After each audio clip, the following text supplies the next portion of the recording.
Today we're going to walk through how to configure minimum release age for Bun, NPM, and pnpm projects so that you can take the first step to protecting yourself against supply chain attacks. Now, this is not be-all end-all solution, but it is the first step towards preventing supply chain attacks, and it's a really easy thing you can do for every project you start. So what is minimum release age? Well, it's just a waiting period for package installs. Basically, it says, oh, hey, there's this brand new version of this package that just came out. We're actually going to wait until that version's 2 days old, a week old before we install it.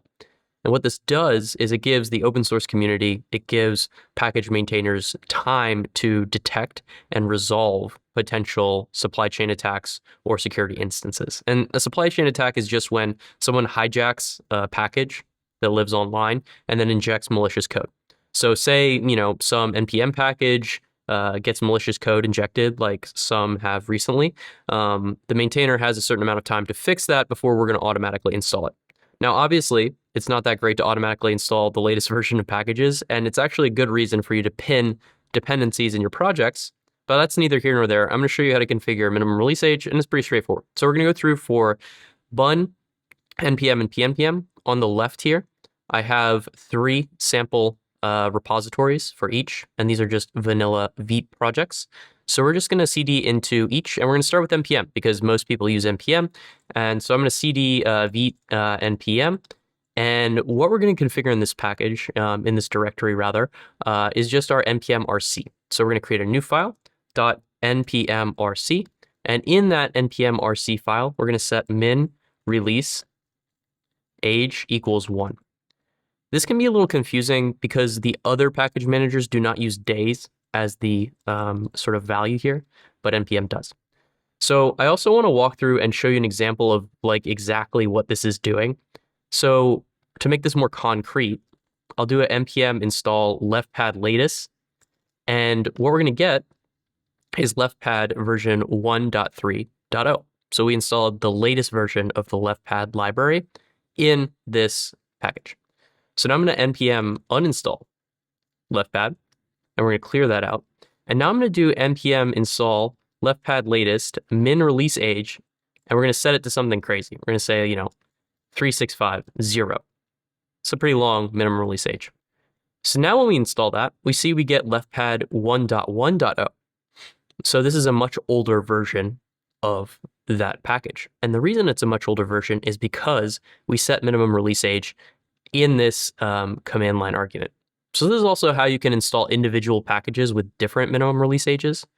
There are some other advanced configurations you can do, but what we see in the package JSON is that we have leftpad pinned at 1.1.0, and we can be confident that this version of this library is not compromised.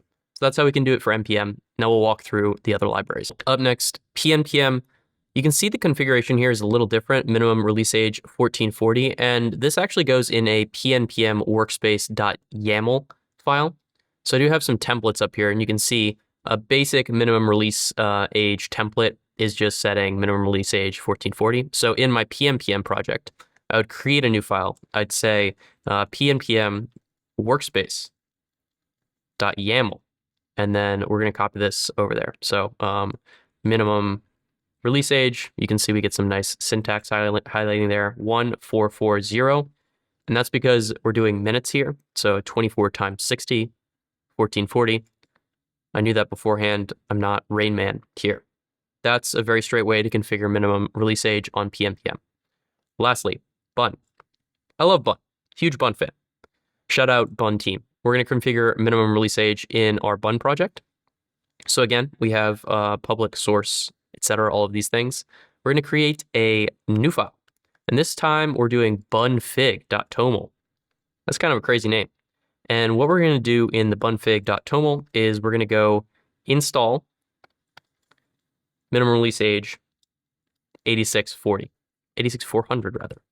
So bun is seconds, pnpm is minutes, and npm is days. Pretty funny, actually. So what we have here is our minimum release age for a Bun project. We're setting that to 1 day. 1 day is standard. You could also do something like 2 days or a week, which is a bit more conservative. The biggest thing you can do in these projects is pin versions. And we did that in our npm install here, where we pinned left pad, and in a generated package lock file, that will ensure that the versions are all pinned with SHA values on the code. What this means, what this hash does, this hash is saying, for this unique piece of code, this is a value that ensures you're getting the same piece of code every single time you install. So say somebody, goes back and does something to version 1.10.0, the SHA is going to change and you're not going to be able to install it. So this is, by having a pinned version number with a minimum release age, you're ensuring that you won't be compromised in these sort of attacks. So that's how you can configure minimum release age for Bun, npm, and pnpm. The last thing I want to talk about is a way to make sure you do this all the time, right? How do we make sure that on new projects we configure this properly? We can use AI. So what I have is a skill that I use for all of my new projects, and I added it here to our directory, Agent Skills Project Planning. And in that skill, if I open it up, you can see I say, before adding any dependency install, create or preserve bunfig.toml with install minimum release age, and then we're setting this value. This is actually a very high value, so I might modify that skill. But we could also say, something like what we set here, 8640. So I believe this is 3 days. We could also say, like 1 day, it's all good. Reverse scaffold flags that skip the initial install, then run bun install. So you can use AI, you can use skills through AI to configure project defaults and ensure that you're continually building up your standards over time. And that way you're always continuously improving and implementing these best practices as you move forward.